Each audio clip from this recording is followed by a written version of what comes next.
seen nothing like you. We haven't seen anything like what we saw on Friday night, but Ohio high school football is back. Caleb Noah and I will break it down. And the Reds missed the game this week, but it was not because of the Rona. They're moving solidarity in the fight against racial injustice. And the Bengals wrap up training camp as they get ready for week 1. Ben Baby back with his camp observations. From WCPO 9 Sports, this is Sports of All Sorts. What up? Welcome to Sports of All Sorts. I'm Reggie Wilson. A transformative week in sports, not just in the tri-state, but on the national front as well. We saw a lot of teams choose to put down the ball in the name of human rights, and that's where we'll start tonight. Historic day in the NBA. Wednesday, teams decided to postpone all playoff games until Saturday after the police shooting of Jacob Blake in Kenosha, Wisconsin. Players including LeBron James tweeted that afternoon that they demand change. They were joined by the WNBA, MLS, and the MLB. And sports are often the great unifier in tough times, but sports can also be a great diversion. Teams around the world of sports making a statement to shift the focus to more important matters. And the Reds also joined the Brewers in solidarity after they decided to sit out Wednesday's game, releasing a statement saying, quote, "The Cincinnati Reds respect the Milwaukee Brewers organization in their decision to not play tonight's game," and joined them in pausing and reflecting on the events that are causing such pain and hardship in their local community and across our great nation. In our commitment to help bring positive change, the Reds support the players' intention to build awareness of the issues around racial equality. Reds got back in action the next day. More on them in a bit. We kept pushing forward and getting everything ready to go for when we got the green light, so that way we're 100% in. I think the kids did the same. And the Middies are coming back to the party. Middletown's Board of Education unanimously voted to reinstate all fall sports and competition will begin on Monday. That, of course, means football is happening. Middletown Athletic Director J.D. Faust says they have every game scheduled except for week 6, but they will compete in the playoffs. It's a stark turnaround for the school after the decision to suspend back at the end of July. But parents wanted to give their kids a chance to play, so they lobbied hard and won. Right now, I mean, we're just going to bounce back from this. The kids are excited. They're thrilled. The parents, community. I know that the momentum right now of all of our athletic programs is just the excitement to get back out there and compete. And Monday, Kentucky Governor Andy Beshear reluctantly gave the green light for football activities as outlined by the KHSAA. So teams across Kentucky hit the practice field getting ready for the start of the season in 2 weeks. That includes Simon Kenton, who is grateful for the opportunity to compete. We're fired up when I sent them a message today saying that we were helmets, that we were good to go, that we finally got the okay from our Board of Education, from our superintendent, and we thank them from the bottom of our hearts for allowing us to be out here with our kids and allowing them, these seniors to have a go at it, and hopefully we keep things safe and do things right, and it's all about doing things right now. Luke Fickell and UC agreed to a contract extension that goes through 2026, increasing his salary to $3.4 million annually. The Board of Trustees unanimously approved the agreement on Tuesday, giving him a raise just north of $1 million from his 2019 salary. Fickell is 22-5 the past 2 seasons and 26-13 overall with the Bearcats. UC added Army West Point to the 2020 schedule for September 26th. And FC Cincinnati failed to pick up a goal this week in matches against Chicago and Columbus, but the Orange and Blue held the Crew scoreless Saturday night in the Hell is Real Derby, so they picked up a point in the draw, still searching for that first win outside of the bubble. All right, let's go back to the Reds wrapping up against the Cubs. If you like the long ball, this game was for you. Middletown native Kyle Schwarber got things started in the 4th with a rocket solo shot to put Chicago up 1-0. Next inning, former Bearcat Ian Happ is like, what's happening? Just another home run. That's what's happening. This time a 2-run shot, and the Cubs have a 4-0 lead. Then Joe Votto, he says, enough. Like cold food on the stove, he's heating up. Solo shot, second straight game with the bomb, 5th this season, and the Reds are down 4. Well, that is until Happ comes up again with bad intentions. That ball is out. His second of the game gives the Cubs a 6-1 lead, and then it goes from bad to worse. Top 9th, Schwarber up again with the bases loaded, and he absolutely unloads. Grand slam, almost out of the ballpark. Every run scored today came by a home run, and the Reds go down 10-1. Cardinals up next. Joining me now is Mo Egger. Hear him every day on ESPN 1530. Mo, how you doing? Reggie, I'm good. How are you? I'm good. So, Mo, the Reds stood in solidarity with the Brewers this week. What was your reaction to their decision to sit out Wednesday's game? I have no issue at all with any sort of nonviolent, completely peaceful protest. I mean, for those who are naturally inclined to speak out against what the Reds and Brewers did, what would be your problem with it? The national anthem wasn't played, and so nobody knelt, nobody refused to stand. Nothing was burned down. There was no physical damage to property. Nobody was harmed. Peaceful, nonviolent protest. I never have any issue with that whatsoever. I honestly don't know how much that particular audience for the Reds and Brewers then took what they were going to do that night and decided to steer it towards conversations about the relationship between the African American community and police officers in this country. But I can certainly understand the intention. I can certainly understand the idea here. Hey, we're going to sit out for a night and we want the focus to be on larger things. And when that's done in a peaceful way, I don't know how anybody can have any problem with it. Absolutely, Mo. Thanks for that perspective. So, moving to on the field, I joked that maybe the Reds just needed a day off because they won 3 straight when they came back, but since then they have lost 2 of 3. So, what do you make of this team's inconsistency? They're going to have to figure out a way to win games consecutively. They're going to have to figure out a way to go on more of a winning streak than 3 games. They're going to have to figure out a way between now and September the 27th. The idea is for this team to make the playoffs and make the playoffs without having it coming down to the last day. They're going to have to do something where they go on a tear, where they win 8 out of 10, where they win 7 out of 9, and they're running out of time to do that. That's going to require a more consistent, more diverse offense. It's going to require them not shrinking the margin for error with base running mistakes and errors in the field. And it's going to require starting pitching to be as good as it has been, and frankly, even better, because here we are on August the 30th? August the 30th, and we're still waiting for Luis Castillo to be the pitcher he was top to bottom that he was in the first half of the season last year, and that has yet to happen. They're going to have to figure out a way to go on a little bit of a run here, and I had hoped that when they won on Friday night to give themselves a 3-game winning streak, that could be the beginning of something big. Unfortunately, they've lost 2 out of 3 since, and at least in relation to where they are to first place in the National League Central, they are where they were on Friday morning, 5 games out of first place. And real quick, Mo, so much preseason hype, and we see how things are playing out. Are you disappointed, or are you still encouraged about this team? I'm disappointed that they are where they are today.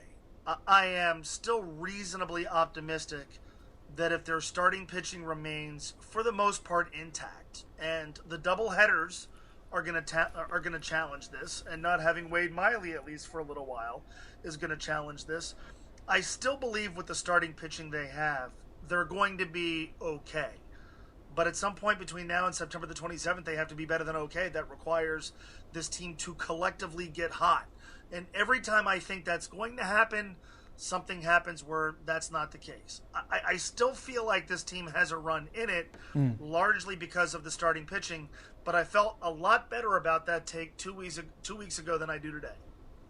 Wow. Well, we'll see what happens, Mo. As always, I appreciate you taking some time to talk some Reds with me. Okay, Reggie, thank you. All right, Ohio high school football made its return in a major way, even though it looked a little different. The excitement still there, though. Coming up, we take a look back at week 1 with our guy, Caleb Noe. Plus, and for us to be singled out, we were compelled to speak out. The Bengals doing work on more than just the field this week, how players are using their platforms to influence change. Still to come. So proud of our defense, Coach Gray, that defensive staff. Phenomenal game plan. Our kids offensively we were terrible, to be quite honest with you, but they had a lot to do with that. But I'm so proud how we stuck with it. And, you know, these kids believe in themselves. We're a different breed out there now. We're a different breed out there now. And I'm proud of them. So proud of them. Tom Bolden said it's all love, but they're going to whoop you. One of the biggest stories of the weekend, Lakota West pitches the shutout in week 1 against Colerain, and Bolden goes into the place where he roamed the Cardinals sidelines for 12 seasons as head coach and stops Colerain's 83-game GMC win streak with a 10-0 victory Friday night. And that celebration did not stop. And my next guest is none other than sports anchor Caleb Noe. Caleb, thanks for hanging out. Hey, good to be here, Reggie. Glad to join you again this week. And it was a fun week of high school football, right, man? Yes, it was. And you got your first taste of Ohio high school football. It's a different look and feel than it normally would. But how did you enjoy week 1? I think it would be crazy to say that I didn't enjoy week 1 because the game that I got to see in person was that LaSalle at Elder game. I mean, if you would have told me that my first taste of Cincinnati football as far as covering it was going to be a double overtime thriller, in the words of Pat McLaughlin, I would have said, let's go, man. That was such a fun. It's a shame that either team had to lose that game, that LaSalle at Elder game. But I think that both of those teams are going to win a lot of football games this season. And it had a little bit of a different look and feel too, as I mentioned, Caleb. So what was that like? Yeah, I noticed a lot of different things at that game.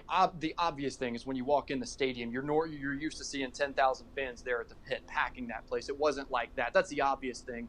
But there were ropes. If you're familiar with the pit, you know that the stadium seating kind of comes right down to the field. But there were ropes about halfway up the bleachers on each side, separating the fans from the players. The players were very socially distant.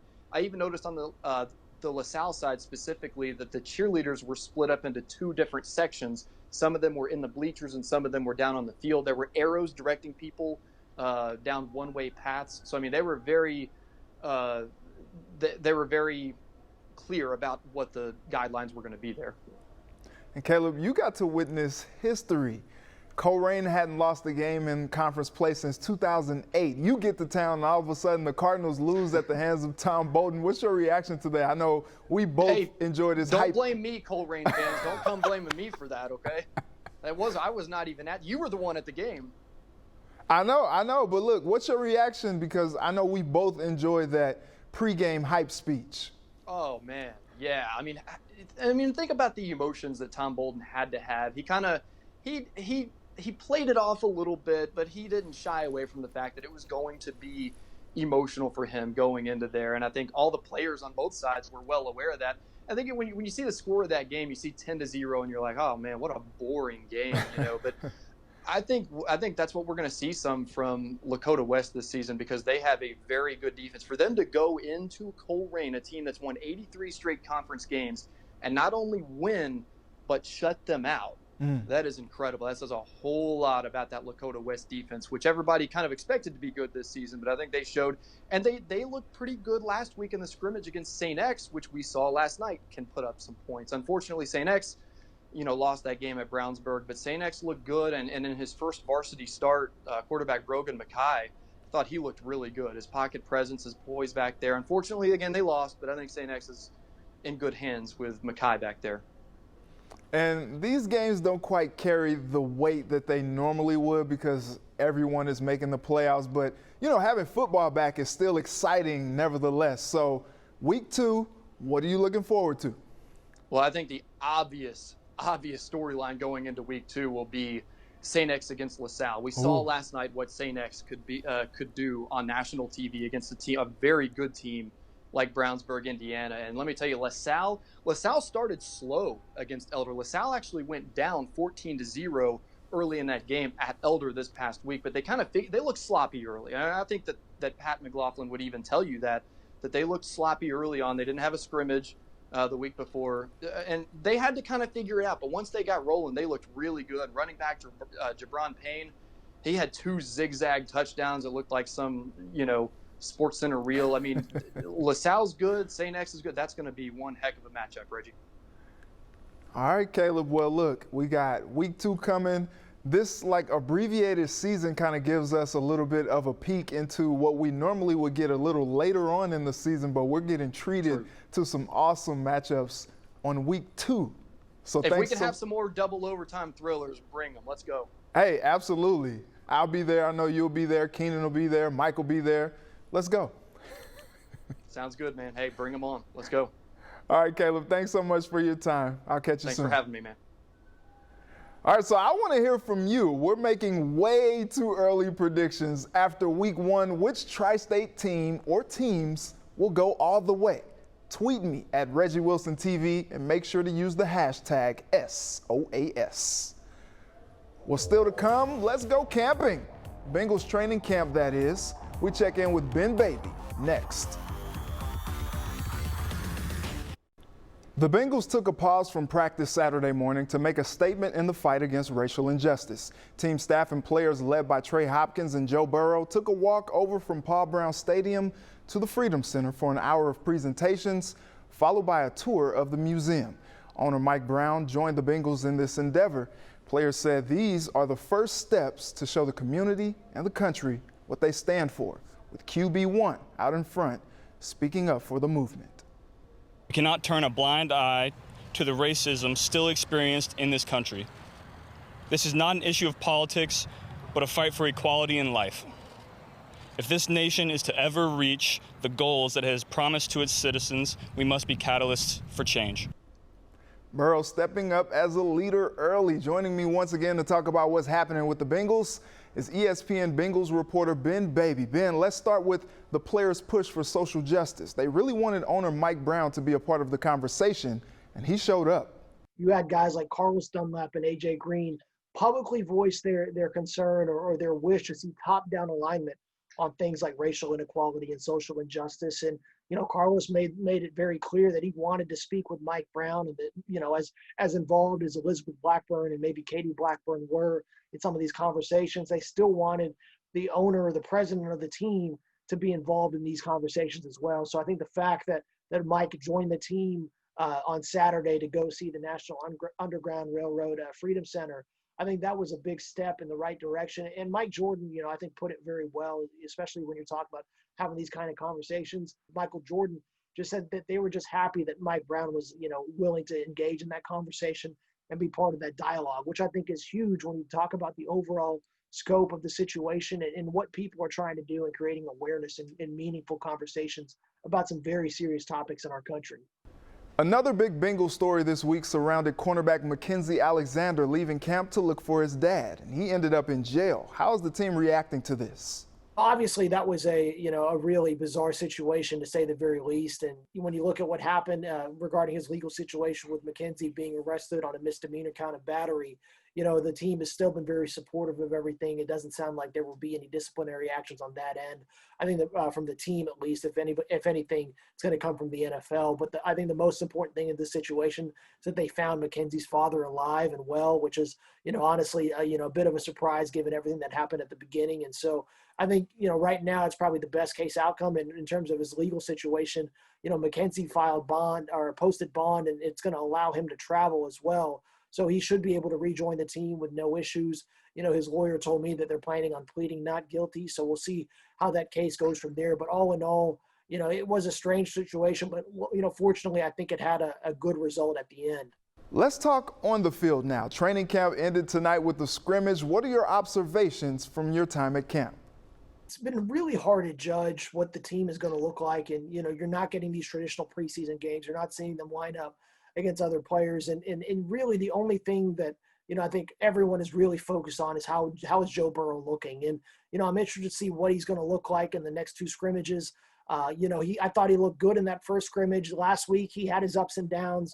I thought he, you know, could have been a little sharper in team settings, but that is to be expected. I think Joe's going to still find his feel for what the windows are going to look like, the timing that's required in the NFL, and when exactly he needs to throw the ball and get a good feel of the chemistry with his receivers. So some of these struggles are to be expected, but, you know, I think everyone has been encouraged by what they've seen so far. And, you know, we'll see what he looks like in game situations. I think that's going to be the number one thing that we're all going to watch on, that week one, when they open the season against the Chargers, is how does Joe Burrow look in live competition against, another opponent. So, that's been the number one storyline for me is how is Joe Burrow developing and how are we seeing his growth? And, right now we're seeing him make strides, but obviously there's going to be a long ways to go for him and the team to be satisfied about where they're at this point in his rookie year. All right, we all salivate to see Joe in week 1. Thanks so much, Ben, for taking the time. All right, we'll be right back to wrap up the show. Welcome back. A lot of fun conversations tonight, and it just feels good to have so many of our favorite sports back. Busy week ahead with more high school sports, Reds and FC Cincinnati all in action. So we look forward to keeping you informed with everything that's happening. Well, it's been real, it's been fun. It's been real fun, but we gotta go. I'd like to thank my guests Mo Egger, Caleb No, and Ben Baby for joining me tonight. And thank you to my village who helped me put this all together. Thank you for watching. Let's do it again next Sunday. Until then, have a good night and a very blessed week.